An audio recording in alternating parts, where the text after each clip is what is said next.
Stefan Kalibuzla. Thank you very much. Stefan is from Makerere University. Then we have Thomas Kwako Zandu. Thank you, Thomas. Thomas is the leader of the Anizan Vegetable Farmers Organization. And then we have Nike Tinubu. Where is Nike? Thank you. Nike is president of the Nigeria Cassava Platform. Thank you very much. And the first presentation, of course, is with the keynote speaker, Dan Berne. Thank you. Ajit talked a lot about the data ag 4.0 revolution that's coming. One of the things that I focus on in the work that I do is, so how does new technologies, how do new data approaches actually get into the market? How do we get users to use them? And so that's what we're going to be talking about. There's a concept that we have when we're trying to introduce new technology into the market, and you may be familiar with the term early adopters and the visionaries. And these are the people who love new technology, are eager to adopt it, they're technically savvy, but those are not the people who will actually determine if, by and large, new technology is going to be used. So that's what we're going to talk about. And you can't always get to the people, the farmers, the pragmatists who are going to be using the new technology unless you actually take into some consideration. So I learned a new word this week. The word I used to use, based on some work by Jeffrey Moore, is crossing a chasm, but since we're here, we're going to call it crossing the Donga. And also because we realized and learned that some of the assumptions that Jeffrey Moore makes about how technology moves across the life cycle of the market plays out very differently when you're talking about small holder farmers in Africa and elsewhere. So, next. So, as Aji said, data, together as it forms with information and knowledge, based on the wisdom of the growers, is the bridge to the future. But how and for whom? So, digital agriculture today, highly complex system as it is today. And what, as you talked about, trying to create a platform that is both horizontally connected and yet has vertical applications that are meaningful to growers is a real challenge. Part of what's driving this is mergers and acquisitions by some of the large agricultural companies. They see a lot of value in this. They see a lot of money in this if they can pull this off. So yes, they want to improve the life of farms. Yes, they want to improve our capability of feeding millions and millions of more people by the year 2050, but it's also a pretty good moneymaker for them if they can do it. There's competing constraints on resources, whether that's trying to say who gets the server that can analyze all the terabytes of data, or who gets resources to carry out policies or train extension agents out in the field. There is an increased need for tracking and traceability. And as Ajit said, the value chain starts with the consumers, and consumers are putting more pressure on the stores that they buy, on the brands that they buy, to say, hey, where did this food come from? How was it produced? You can actually buy, yesterday was Thanksgiving in my country, a traditional day in which we eat turkey. And you can actually buy a turkey with a little code on it, and if you scan that code, you'll see a video from a farmer that says, hi, I'm the farmer who grew this turkey. This is how I grew him. Look at my pen.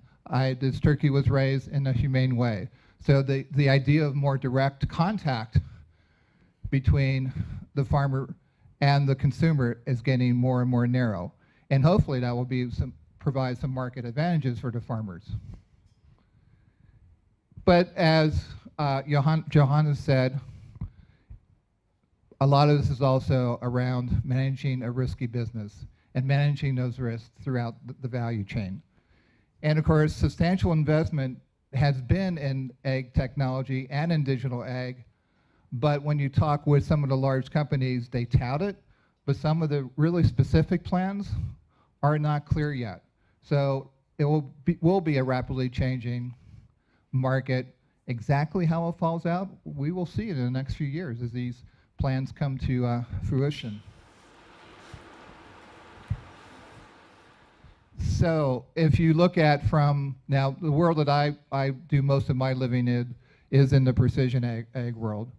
And if you look at that, it has evolved to where you just had a product and then folks like John Deere start putting on yield monitors and CPUs in the cabs, and suddenly you have more of a smart tractor.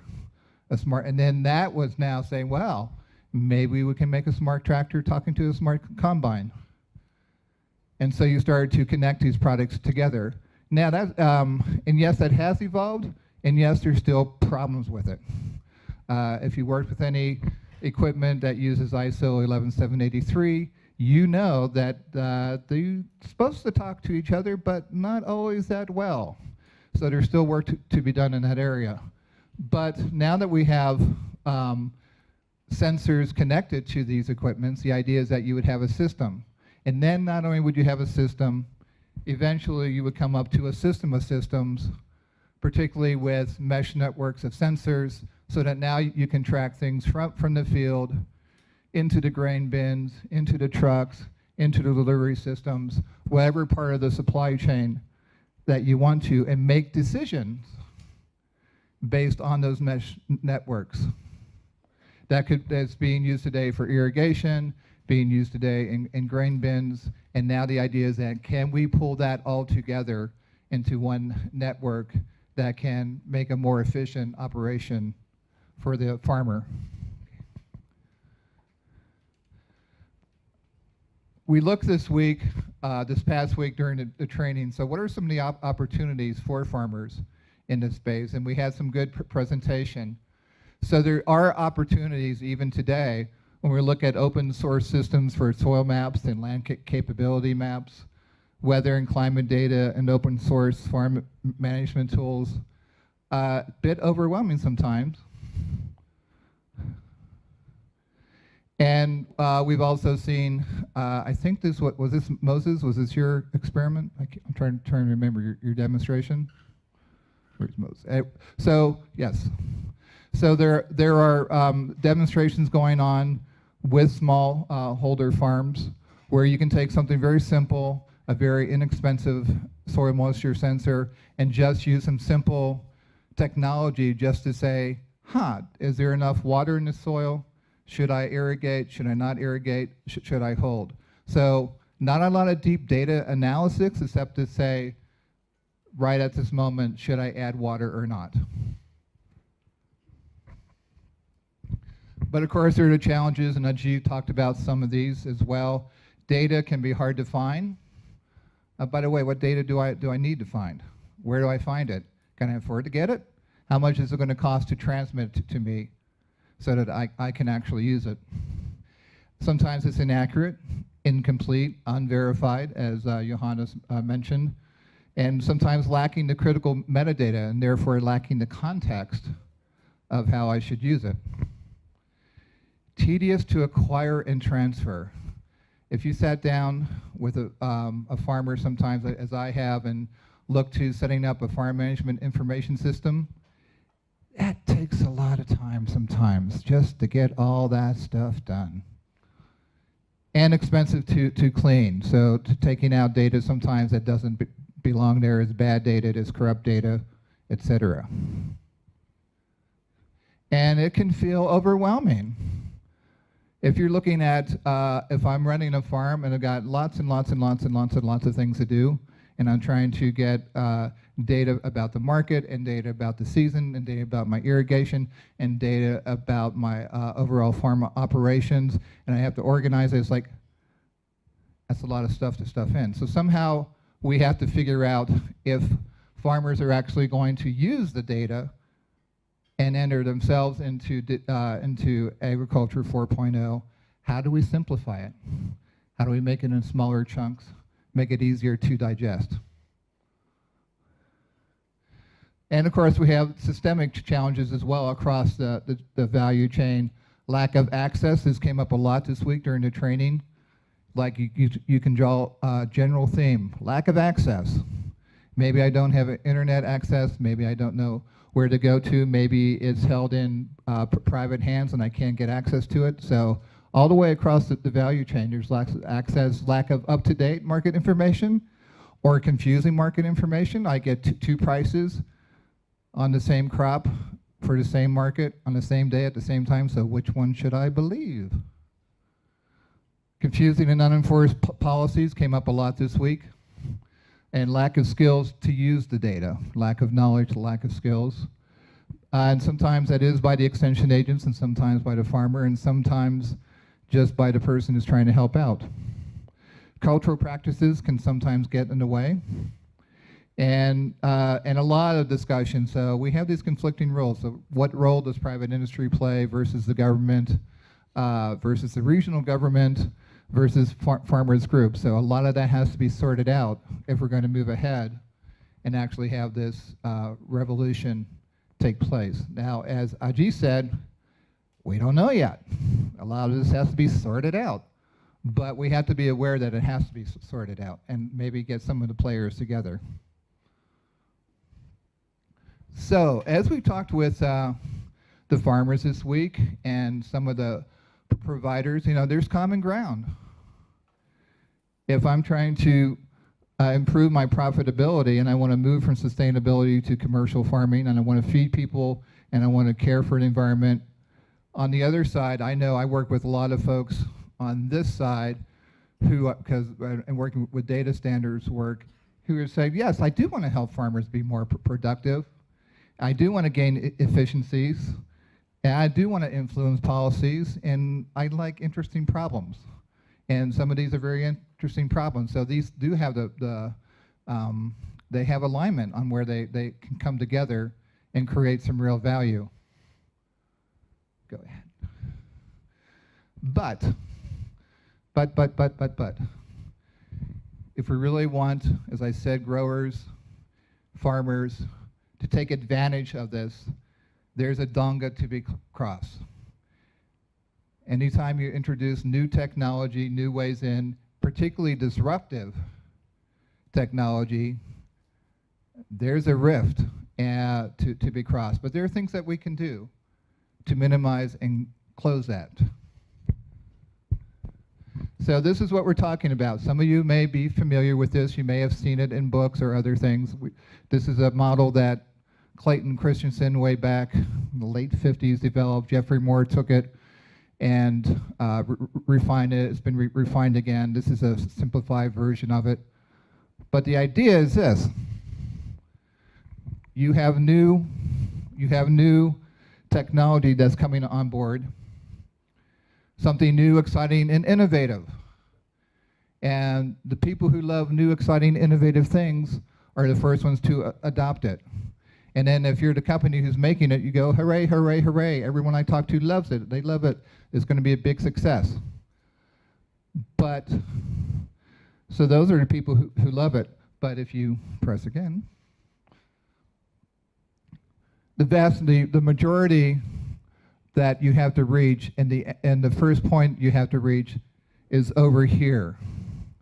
And that's no matter what kind of technology you're talking about, it has to be accepted by pragmatists. And who's more pragmatic than farmers? So by pragmatic, it means it's got to solve a real problem. So it's one thing to say, there's this great new thing, it's a new technology, it's digital agriculture, is the greatest thing since sliced bread. Yes, how's it going to help me? How's it going to help me get to market sooner and better? How's it going to help me be more profitable? How's it going to help me very specifically irrigate my fields better? You also, it's also an area, and this is one thing that happens, is that in this space here, as you try to cross that donga, the customers who are there, the farmers there, tend to self-reference. That means that if one tries something and another one likes it, they will talk to each other. And oh, by the way, that's how I believe that this thing works. So you can send me a pamphlet. I can watch a YouTube video. But if I know Alpha has tried it, then I'm much more likely to say, huh, I think that can work for me too. So peer-to-peer recommendations is critical. And a final dynamic in this space, in America we call it the bowling analogy. So it's a game where you have 10 pins lined up in a triangle shape, and you roll a ball to it, and one pin knocks down another. So in this case, if we want to get adoption of digital agriculture, we would want to pick a bowling pin. It might be a particular crop in a particular area. It might be a particular problem to be solved. If there's a drought area and you're solving the irrigation issue, then once you're successful there, then you can move to a next problem to be solved, and a next big problem to be solved, and a next big problem to be solved. So can we agree? Oh wait, that's the wrong photo. That's probably not the right photo. Can we agree? We better do the next one. And again, that's what I meant. Can we agree? We start with the farmer and spend time with them, and it's not surveys. It's spending days on the farms and really observing and what's going on, where the problems are. Because again, you got to solve a real problem. And if you don't know that, then the chance of your digital solution working for that farmer is low. And just spend some time with them around the jobs that they have to do. Whether it's doing the crop plan, harvesting, seeding, I should probably do that in order, seeding, field prep, irrigation, going to market, getting the results, really focusing on the real tasks and real challenges that they have. So this is a way that we set up an irrigation strategy framework when we're trying to develop some standards for that, and really placing the grower at the center. And in this case, the grower is working with an irrigation agronomist. So really trying to figure out,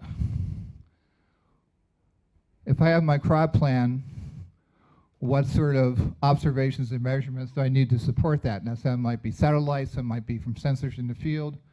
And then, can I get that to my agronomist? If I have one, can I get it back to myself? Who can then make a recommendation to the grower. And then the grower can say, okay, I like that, or I want to change that, and I can send a work order. And that work order can go directly to maybe a controller on a pivot and operate that to put down exactly the amount of water over exactly the amount of land in exactly the right way according to the crop plan and an irrigation plan. And then can I get a record of that? So that I might have to have that for insurance purposes, I might have to have that for government reporting purposes, or into the supply chain. So really trying to figure out and putting the grower at the center, and what does your information flow need to look like?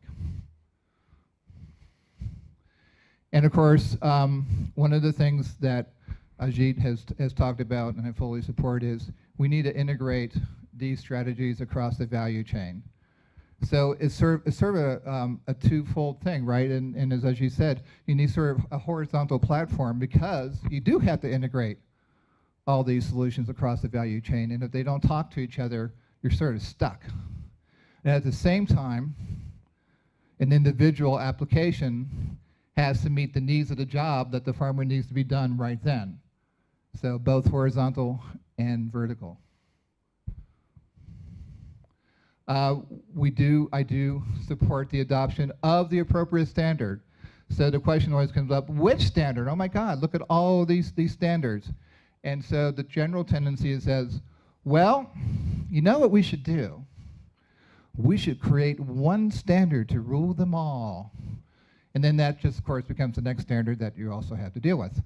So the stance that we take is, and the folks that I work with, find a standard that best works. And then say, for example, you're trying to send data and the receiving end is saying, oh, which standard did he use? Just name it. We have many different weather standards, some for observations and measurements. Some from NOAA, some like the UN Rec 20, some like grid files. It doesn't matter.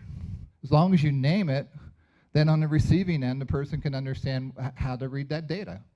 So that's not a problem. Okay. So it's a complex system. It really, really is. And this is just one possible version of it, where you have to, the end result, of course, is a farmer, but you have to deal with the equipment they have. And while we're bringing in new technologies and new equipment, the old equipment's still there. So I buy a center pivot or a tractor, that's lasting me for 40 years. Huh, how do you deal with a software update? I don't know, And what do you need from farm data and offsite data, like the weather data, the climate data, the soil maps, et cetera? And then how do you integrate that? And then how do you integrate all these different pieces that need to come together? And make it easy to use, available, and authenticated apps. I really like Ajit's idea about saying, can we get some credibility around the apps? And for here, I think that needs to go through to help create knowledgeable agents and farmer groups. So maybe agents aren't everywhere, but somehow you still have to have person-to-person contact. And it's got to fit in with the social and cultural practices. So it's complex, but we just have to figure out a way to make it work. And if you ignore the complexity, you're going to fail. And a phrase that we used this past week is, we want to make it simple for the farmer. Simple is hard. Simple is hard to do. And so it's going to take a lot of coordination and very smart folks to pull it off. The other thing is, and I think this sort of came from some of the work this week, and as Alpha said, hey, I'm hardly doing my record keeping. This could be overwhelming.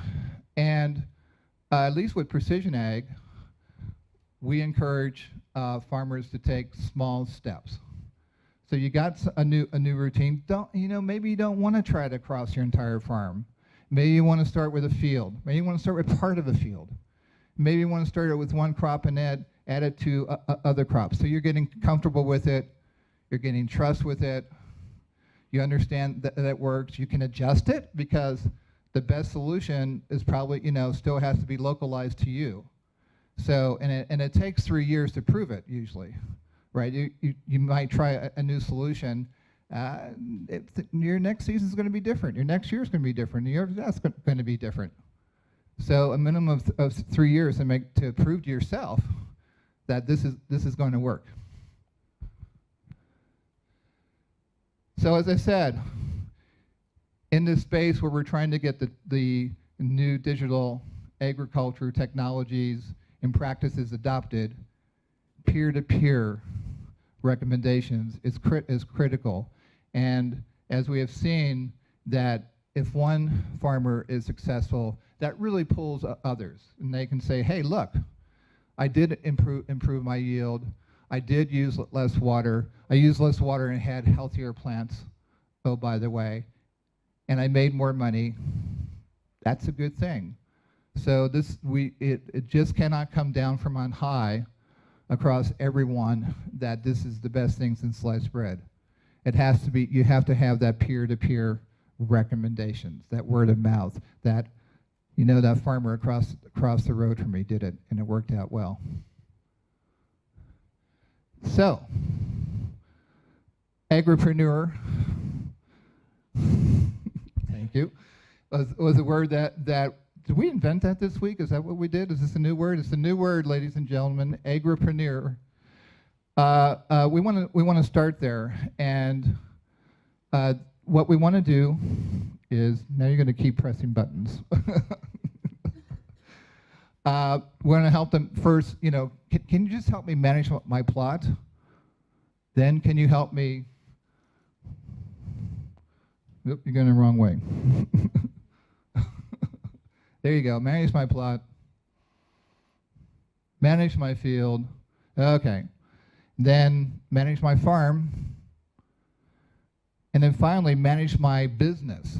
So can we really help the agripreneurs become people who just aren't just farming on the plot, but actually are managing a business, and then they can be profitable owners of their business and grow that wealth in their community. So that's that talk, and we're going to move to our next presenter. That's the last slide. Thank you. We want to end on a high note. Yes.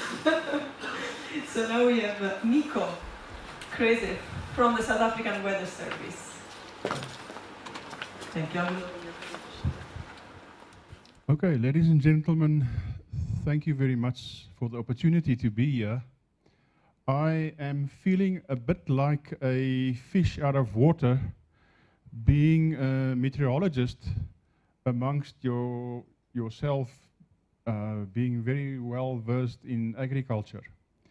But I'm doing this presentation not on my own behalf, but as part of a team working on a particular project called the Rain for Africa project.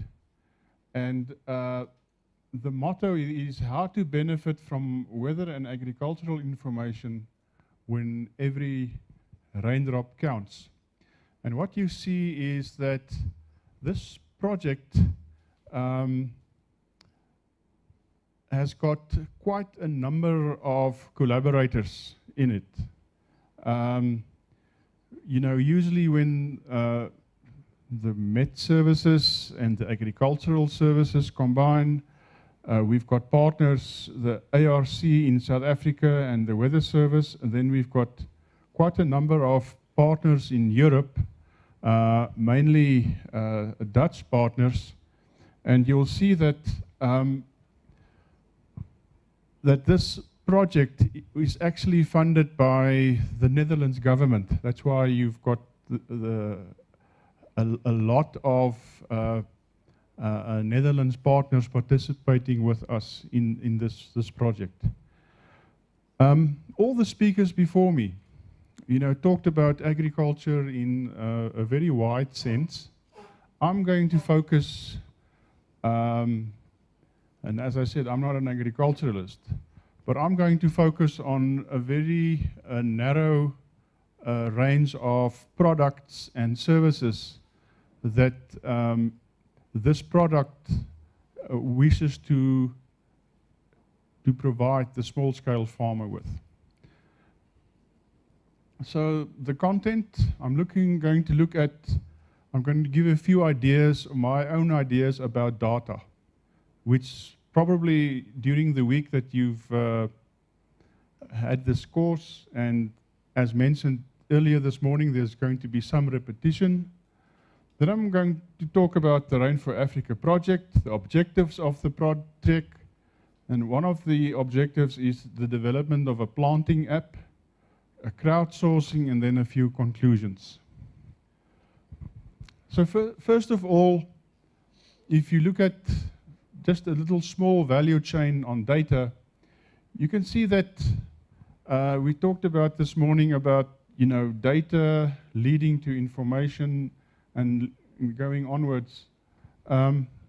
Without data, there's no information.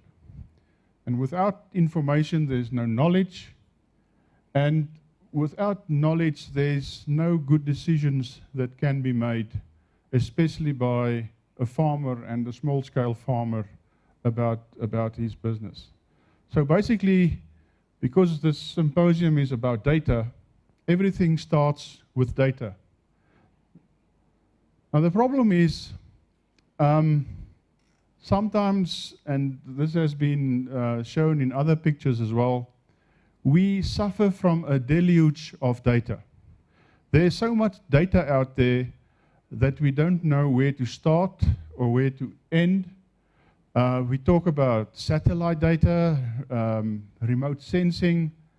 We talk about surface observations, soil moisture sensors, a very wide variety of resources. And remember, our target market is a small-scale farmer. And all these data is all good and well, but how does a small-scale farmer interact with this kind of data? Maybe you can press a few, another one. Okay. So it starts with data, then it's usually in the form of a table that's just saved in an Excel spreadsheet. That data then needs to be value-added information, or value-add products have to be, or something needs to be done to that data in order to get information. From information you get knowledge, because you learn how to apply it. And then you also, the next step is actually wisdom, where you utilize your historical experience with the information, and by that fact you can then apply your knowledge to create wisdom. I can just press another few. Okay, so how do we pull all these things together? Because I want to, the project that I'm representing here is basically utilizing a platform that actually pull all these aspects of data, products and services together. So here at the bottom you've got your different data services. It could be data from the weather service, it could be data from any other service provider. And it's pulled into this platform, and from this platform you can actually process the data to create a product, which is then fed back into the platform. You can actually have other decision support systems and applications. You can even have any other platforms that you can integrate with the HydroNet platform that we are utilizing. And then obviously the products and the services being generated is disseminated via different dissemination methods, like your web pages, your apps that is being developed. Okay, then as I said, other platforms are also integrated with this platform, because the fact of the matter is there's not going to be any one platform or service provider that is going to service everybody, especially in the agricultural sector. You'll probably have different platforms that have to interact with each other. And this is why it's called a digital delta, where different sources of information is integrated. And this can be done through the Rain for Africa platform. Being a meteorologist and talking to you in the agricultural sector, I'm using my own little influence here, because everything starts with rainfall. If you want to farm, or if you want to practice in the energy sector or in the water sector, everything starts with rainfall. So I just included that little slide to say between the sun and the clouds that produces rainfall, that's where everything starts. Next one.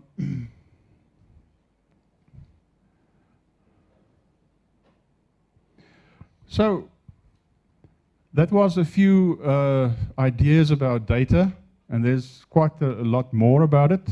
But now I'm going to specifically focus on this Rain for Africa project, and how does it actually service the agricultural sector. You can see all of the partners that we've got there. As I said, a lot of them from the Netherlands, but then two crucial partners from South Africa, the Agricultural Research Council and the South African Weather Service. Maybe you can step through them as well. Okay. So you see the objectives of this project is we need to reach 125,000 smallholder farmers through the Rain for Africa app. We need to provide free decisions support so that these farmers can increase their food production and the reduction in the use of resources. Improvement in the access to weather information and climate data, and also for application developers to access weather and climate data so that they can develop products for weather-sensitive industry. So basically, we look at improving the data quality and availability, the accessibility, to automate back-end processes, because to access data, as we have talked, the data is sometimes, there's gaps in the data. The data is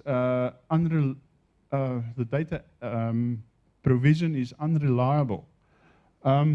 So this project aims to basically provide these back-end processes for you so that you can get accredited data, basically. That is what was mentioned amongst the speakers earlier this morning. And then also to improve the revenue for weather-sensitive industries. Because, I mean, we are all in existence to make, I'm not saying to make money out of the business we're in, but to make an unrighteous amount of money and an unrighteous profit. That is the problem.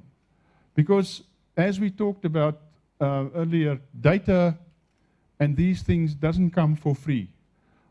The discussion I heard earlier this morning is, you know, should government who collects data with taxpayers' money provide the data for free?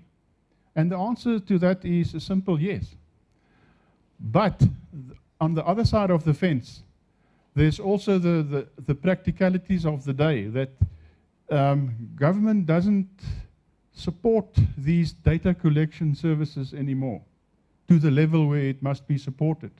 So the institutions, and I'm coming from such an institution, to my shame I must admit, that we are selling data because there is no other revenue stream to support the maintenance of the observation platforms.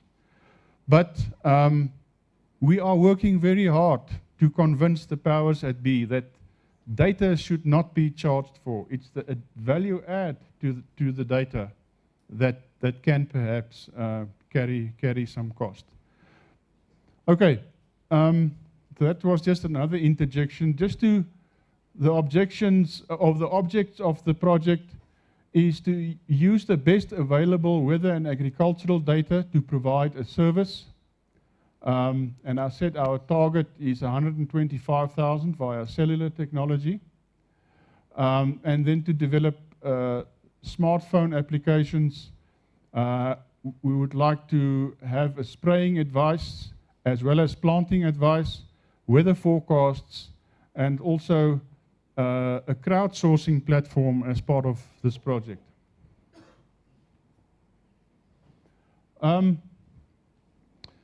This is just a picture of, let's say, the system is not operational yet. We're in the middle of the project at the moment, but this is just a mock-up of how a weather app on a cell phone would look like. So a farmer would register it, he will have some guidance and advisories and weather forecast, and he will also have access to rain gauge data in his vicinity. And this program will be launched in January 2018, and then there will be a version 2 with feedback from the farmers that we would like to make improvements to the system so that we could provide it to the small-scale farmer free of charge. Next one. Maybe you can just step through these. So the concept is that a farmer needs to make decision on when to plant maize, for instance, in this case. So many factors influences his decision, and basically this app would want to make this decision tree for him a lot more simpler. And as has been said by the previous speaker, to make it simple is actually sometimes more difficult. Just the next step. So this is a bit of just a methodology, and it's just to show you that there is actually structure behind the madness, that we use data from the ARC source and NASA. We make certain assumptions of when to plant, and we utilize probably the state-of-the-art technology in numerical weather prediction modeling for up to 10 days, the European Center for Medium Range Forecasts. The next one. And yes, just go one back. Oh yeah. So this is just how a planting app would look like.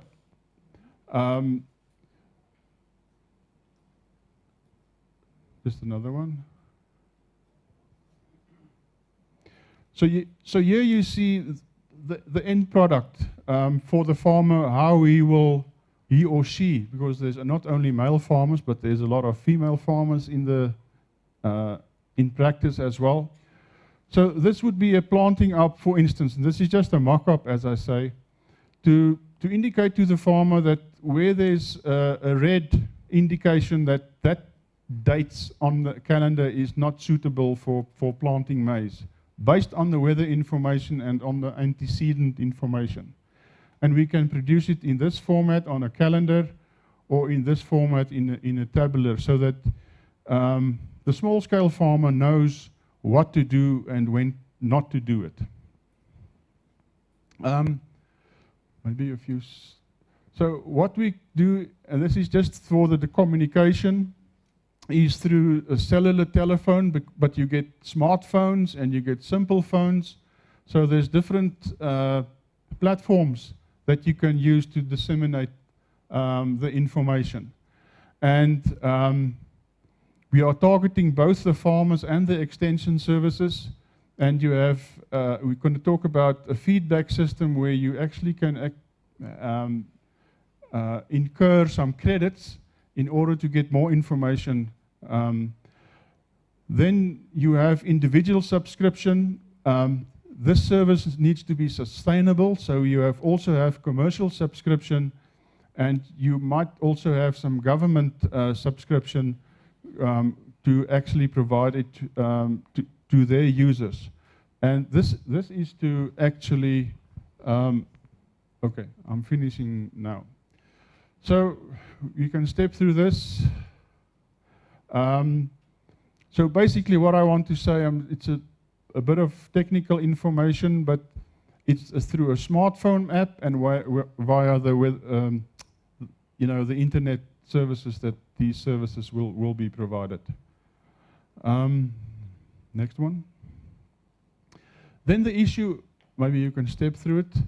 Then the issue is about crowdsourcing, to get the farmers engaged in the system. And it's not just being pushed from one side, but that they get feedback. And that is when they measure rainfall for us, utilizing this technology so that they can actually get some credits. The next one. So it's a very simple system whereby they can provide just images, whether they can provide a reading or whether they can actually take a photo. And we can utilize that data to include into our weather measuring system to provide them with information. Just a step through.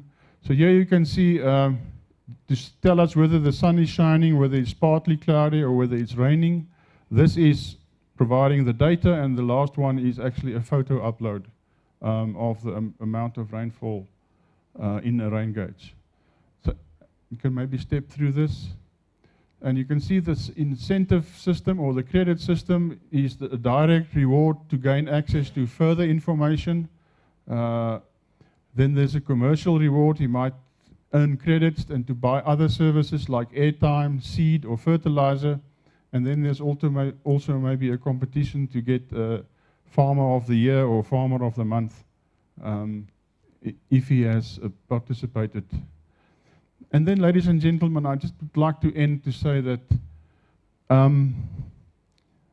it's about data, but a farmer, and especially a smallholder farmer, cannot do anything with data alone. In fact, that data has to be further refined and to lead to information. And another key aspect of small-scale farmers and even extension services is the aspect of training that one mustn't forget. And this is just a web page of the Rain for Africa project where you can find out more about the progress of this project. So thank you very much. Thank you. Now we have Stefan Kalizubola. Yes. The concept of data is a bit abstract. In fact, when the participants arrived here last time, it was on Monday, someone thought that if you speak about data, they are thinking of social bundles. And that's what the farmer thinks about down that side of Africa. And when does it become the key to the farmer? And when does it become knowledge to the farmer? When you look at the gap between the farmer and how do we define a farmer? And if you look at the potential customer, there's a bridge, or what we call the donga, to cross. We have had enough problems, so we need to think on the solutions. How can we cross over? What bridge can we put so that the two people can communicate effectively? Because in the middle here, exploitation happens most there. When we do have the supermarkets, the big markets, that's why exploitation happens. So for me, I'm thinking about an innovator who is supposed to cross that gap. And that innovator has to really focus, has to have in mind that whatever needs that the farmer wants, they are focusing on having knowledge. When you give them data, they're not going to do much about that. The critical issues that we found out so far is that farmers are working in isolations. Okay? You find one farmer is growing cocoa and another is growing cocoa, but they're of different, in the same region, but they can't even communicate to each other. The farm information management systems, they're not specific. This is why I normally challenge the innovators. Yes, you come up with applications, but what are their use? You really focus on the use. What do farmers want?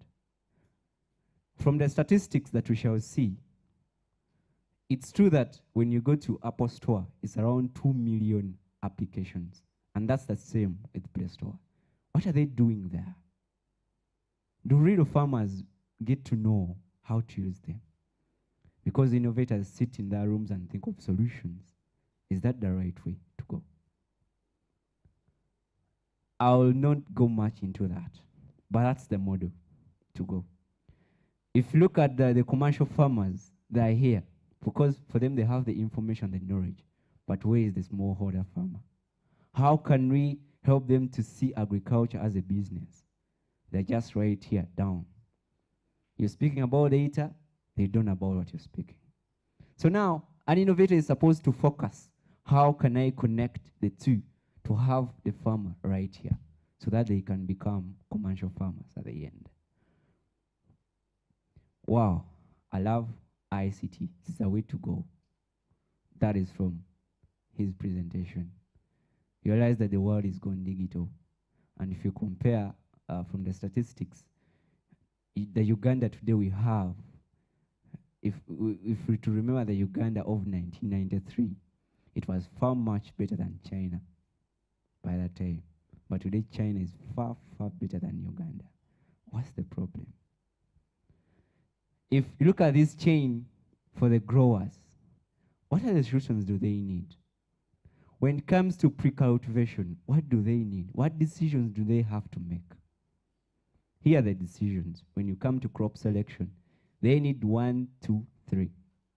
Perfect. When it comes to calendar definitions, what is a calendar? What factors should a calendar encompass? What are the inputs or the functions of a calendar? Does it only depend on rainfall? This takes us to his question. Where does demand come from? Because I can have a calendar and show me today I should plant corn, but there is no demand on the market. What should I do about that? That means I'm going to do the planting, I'm going to spend a lot, and I'm not going to make profits. Think about the crop management. There is need to monitor the plant growth. When we come to water management, what are the appropriate means? Because we all understand that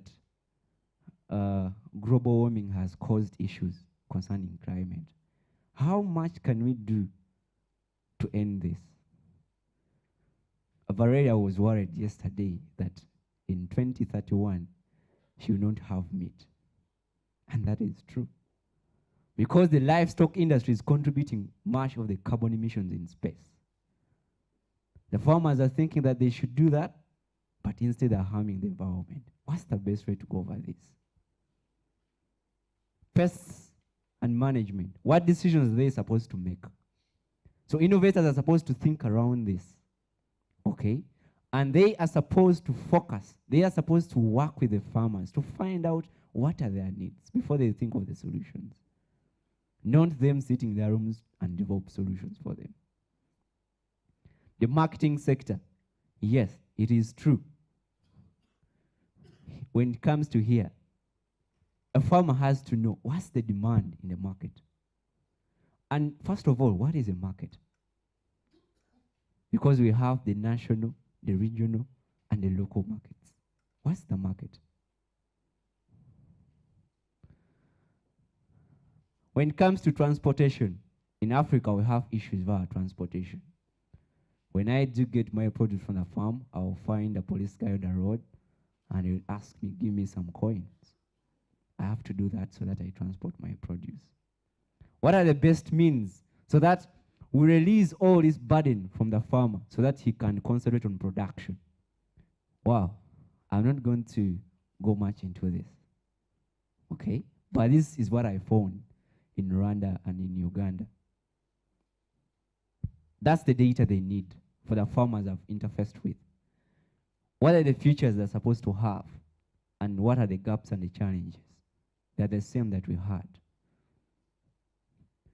When you look at pH, okay, what are the best practices that we can use to help the farmers to monitor the plant growth? Should we have farmers sit at their homes and they monitor their gardens just on the smartphone? How are we going to come to that? This brings us to Internet of Agriculture. How can we have sensors communicate? But how many farmers can afford them? That's another case. The pests, the diseases. What disease? These are the questions they ask. Where the best and the quality fits? What should we do about this? It is true that 32% of agriculture in Africa contributes to the GDP. And 1% of commercial lending goes to farming and goes to the big, or what we call the commercial farmers. What of the smallholder farmers? Where are they? How can they see agriculture as a business? That is also true. according to the African Development Bank statistics of recent. You realize the developing countries is 98% of value, food processing, and contributes about $180 per ton. But look at Africa. Where are we? The developing countries, just $40 per ton. Where are we heading? Can we think of the best practices for the post-harvest losses? If I'm a farmer and I realize that the market prices are low, can I have knowledge on how to keep my produce before I release them out? This brings me to the best practices for post-harvest, like silos. They're not common in Africa because the silos can only be bought by the commercial farmers. Can we think of the smallholder farmers as well? If today I'm producing corn and the prices are low, I can have my corn, put it to my silo, and I lock my stock there. I wait next month when the prices increase, I release my stock. I'll be making some good money. Isn't that interesting? This is the Internet of Agriculture. I won't go over this. Agriculture needs data. And who needs the data? This is the farmer. And that's how it goes on blowing to everyone. I'll need data, I need data. But the data they're thinking of is social bundles. So can we empower them to understand the concept of data? And with the soil properties, the NPK levels, in Uganda we have only 2 labs. Imagine, someone has to move all the way 10,000 kilometers to come to do the soil sampling. That is very bad. What are the best practices we can use? This brings us to the sensors. And how many groups, how many farmers are going to afford to have all these sensors at their gardens? Can we group them? Because when you group them with a common interest, it will be very, very good. That is true. Where are we heading? The population is increasing. According to the National Academy of Science, it's saying that in 2100, this is going to be the situation. You should be worried about your future kids. Where are they going to get food now? If all the land has been used by the industry, where are we going to be? So that means we are going to increase on food insecurity due to the increase in demand. Yeah, that's what IFAD says. If we're to feed the 9 billion people by 2050, we should think about the smallholder farmers. Yeah, Steve Jobs says, people who are crazy enough to think they can change the world are actually the ones who do. It's high time we put things to practice. We can do this together, because when we say we can change the world. Thank you. My question goes to Miko. Ever since we came here, we have identified a very big problem with the weather forecasting. Everyone, it's like everyone was saying there are so many gaps in the data provided, let me say information provided from the weathercasters. How are you going to deal with that? Because the truth is we don't have trust in the information broadcast on television, TV. It's going to rain here, carry your jacket. Tomorrow, don't carry your jacket, it's going to be hot. You come to see that tomorrow they said it's going to be hot, it rains. Today they said it will rain, it's very hot. How are you dealing with that? Okay, I'm going to answer your question. In every weather forecast, there's a certain amount of, let's say, uncertainty with any forecast. Whether I'm forecasting for tomorrow or whether I'm forecasting for next week. Obviously, the uncertainty for tomorrow is a lot less. But if I forecast the weather for next week, Friday, the uncertainty is a lot bigger. That is due to the chaotic nature of the weather and the atmospheric processes and the interaction between the oceans and the land. But fortunately, we are utilizing what we call numerical weather prediction models. And the statistics has shown us from the 1970s up to now, the forecasts are getting a lot better. Whereas, for instance, in the 1970s, the forecasts for tomorrow or the next day is actually on the same level as the forecast today for 5 days ahead. In other words, that uncertainty is getting smaller and smaller. And by that, I'm not saying that we can sometimes be wrong, but I think you do need to give credit that most of the times, the weather services actually provide a fairly good service, especially those ones that are utilizing numerical weather prediction models. And in this case, for the Rain for Africa project, we will be providing that data on the Rain for Africa platform.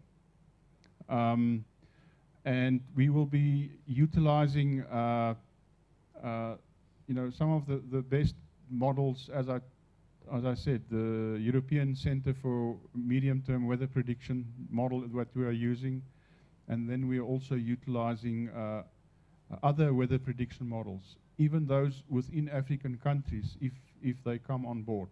Because this project, obviously, we would like to roll it out to the whole of Africa. I don't know whether I've answered your questions. Yes. Let me make one more comment too. Nico mentioned crowdsourcing effort, and this is something we do in my part of the world. So there's sort of a partnership that goes as well, because as we've talked about, there's a difference between climate forecasting and weather forecasting. So if you participate in collecting, so how much rain is falling on my plot of land, that can actually help close that gap between the models and reality. And so you have the large climate data to regional stations to very on-field local weather stations, or even just reporting how much is fallen. All of that can add to the accuracy of the forecast as we move ahead. Oh, my name is Lenin from Kenya. I'm from Mshamba. Now, my question is, bearing in mind that we have a gap between the farmers and the information that is out there, I think the questions will go to my fellow young man there and the Rain for App, and maybe all of us. Now, I don't know how far you've gone, maybe when you meant like the government maybe and also some stakeholders are maybe in kind of denial for data, so that you can have it as a starting point to integrate all farmers' data around the world. I don't know whether you've accessed it in different kind of countries, because Mshamba, what we discovered last time is that the farmers needed markets, they needed buyers, they needed to prevent post-harvest losses. So we went ahead and developed the application so that we basically for smallholder farmers, not the big farmers. And apart from developing the applications, they can get the tips and they can also sell, find buyers and transporters and whoever, so that they can reduce the loss. But apart from that, we also have technical people that really go to them, because we have different farmers in different regions. Some are old, some mostly are women who do not have these smart or whichever technical gadgets. So apart from them just using the gadgets, they were using SMSs. But I don't know how far you've reached in terms of that factor to consider. Now, to my fellow young brother there, who was saying like, yes, we have innovators, yes, they go sit down, they think of themselves, they don't consult the farmers. I don't know whether you've considered the mechanisms of involving the smallholder farmer with regard to training in terms of expertise, because there is a huge challenge. And as Mshamba, what we did, one of the tools we decided to use is to involve young people, because these are the young people that work with smallholder farmers. They work with their women, and they have skills, they have expertise. So apart from just developing an application or having the internet, because most of them cannot afford some of them, we decided to use some tools of young people to mentor them so that they can help whoever, the mother, the father. Now, to maybe all of us, and maybe the panelists who have presented before, sorry I came late, I don't know how we are planning, how are we planning ahead to involve young people in terms of this farmers' data integration? Thank you. It is true, in East Africa, statistics show that the young generation is perceiving agriculture to be done by the old people. That's why I was saying when you go to universities and you make this research, no one will say, I want to do farming. And that is true. Now, us who have been there, who grew from the agricultural aspect, we know what agriculture means. And we know the future where it's going. So what I was saying is, when you work with the farmers, when you work with them, you ideally identify their needs. They actually tell you their problems before actually you tell them this is where the issue is. So from what you get from them, then you have to work around that. There's no need of you going to the Google Play. You download an application that a farmer will not have the look and feel of the application. So start around with what they have. If today, majority of the farmers are using social media, WhatsApp and Facebook, and I'm telling you, in a single day, at least one will spend $1 just to buy a social bundle. Start with that before you bring in your application. How can you use your WhatsApp, your Twitter? At least they use Facebook. How can you use that to disseminate market information? Then when you succeed with that, come to the weather. How are you going to get the weather to them? Because they don't need 77 milli something. They don't understand that. Because the cropping calendar in Africa has drastically changed because of the climate status. That's why I'm saying we need to work together so that we pull this off together. So you're not going to do it alone, but you need a hydrologist, someone who's a specialist in policy, in climate, so that you design models to go to suit those people's needs, okay? Because when you look at that farmer, he doesn't need a geospatial data. I don't need it. If I'm doing 2-acre land, I'm doing my corn, I don't need geospatial data. What do I need? So you have to find that for me, the farmer. I just wanted to add to what Stephen just said. As a practical farmer in the field, I feel that digital agri data is actually making farming smarter. So we're working smarter and less hard. And we still achieve increased productivity. And this module is attracting the younger generation into farming. And because we have a very high percentage of youth population, and because the face of farming is changing, they're actually coming in. So like he said, we need to work together. We need to continue to work together. We need to continue to work smart. So the youth also would be able to see agriculture as a business, hence us proposing to change the name from smallholder farming to agripreneurship. Thank you. All right. I don't know if I'm supposed to comment about this, but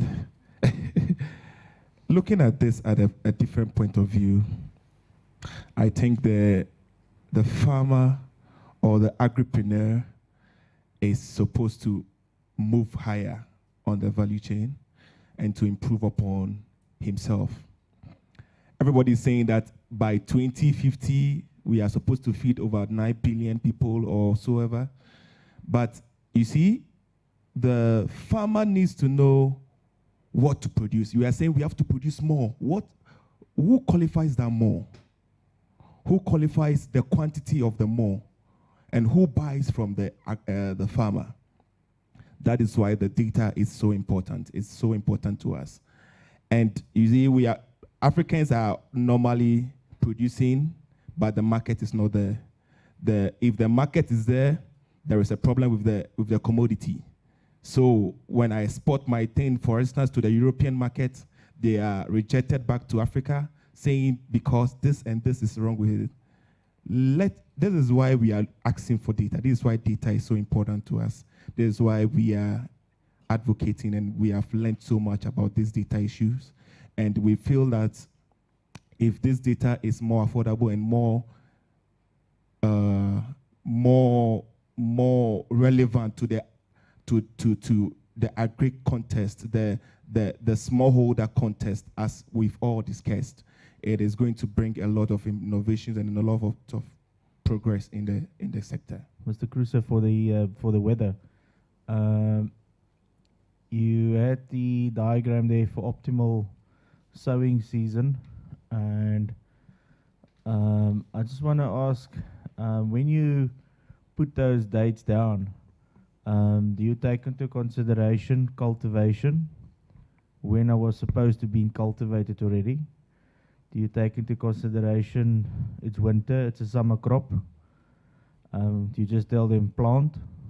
I'm just asking from a, it sounded at the beginning like it's people who specialize in climate and weather, building something for farmers, where if you think about all the technicalities just surrounding rain.